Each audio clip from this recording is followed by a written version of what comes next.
1,700 people died in 2 days. What here? People died across. Did you say? Yes, last summer in 40 degrees. How many people did you say died? We just had a few sound issues there. In the UK, you're attributing how many deaths to climate change over a couple of days? During our 40-degree heat wave last summer, 1,700 people died. Where did you get that figure from? Well, where did you get that figure from? Widely reported, and I think where it's did even you from the get it government's from? own Widely report. reported. What respected body did you get that figure from? I think that's from the government's own reports, but if we want to talk about this, the UN... Alex, sorry, you can't come on here and say, I think. You're making a very serious claim. You have to tell us where you get that information from. So let's try again. UN, where did you get it from? The UN has said that 4 million people have died as a result. No, we're talking about what you said about Britain. You said 1,400 and so died over 2 days. So where did you get that? Right, if you want to play that game, let me Google it. I'll find it in 2 seconds. We haven't got time for you to Google it, but just explain to me, Alex. But just explain. So those people, those British people, you're saying dropped dead because our climate emergency is such. What do they die from? What did they actually die from that was related to the heat in 2 days? So that figure was from the World Health Organization, which I hope you can agree is a respected body. I don't, actually. They died. I don't. I think the World Health Organization has absolutely baked in profit motives and control motives to want us to believe all of this. But but we all want British people to live a good, healthy life. We don't want 1,700 people dropping dead over 2 days. Where did they get it from? How did climate kill these people? Okay, so there's a variety of different factors, right? In this case, it was because of the extreme heats. People died from heat stroke.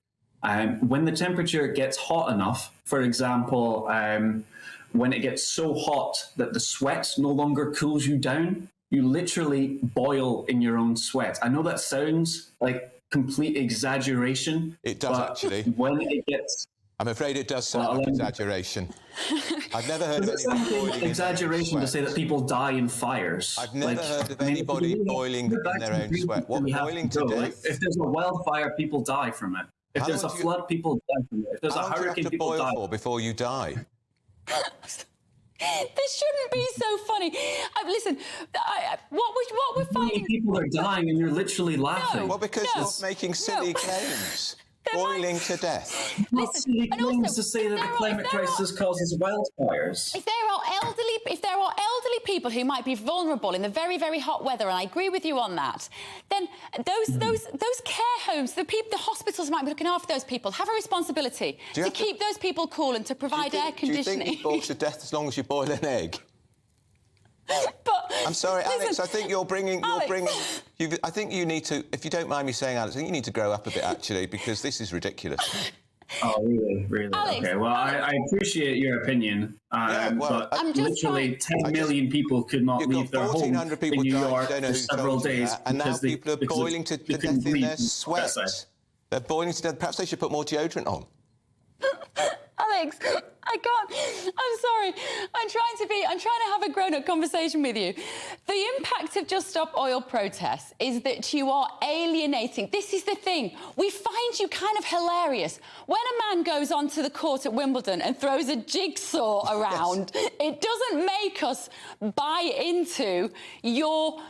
perhaps well-intentioned ambition to save the planet. You're losing the room, mate. It's not an opinion to say that the climate crisis is killing people. I can't believe I'm having this conversation. Alex, why a jigsaw? I don't think I've ever seen a jigsaw gaily distributed around a tennis lawn in a high-profile climate change protest captured on TV.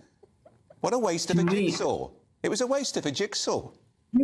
Do you at least agree that when there are wildfires and there's floods and there's droughts, it's harder to grow crops? No, that means we're going to have more food insecurity. In case I fall to death in my sweat. Alex, we're going to have to let you go because we're running late to the headlines. Alex, thanks for coming.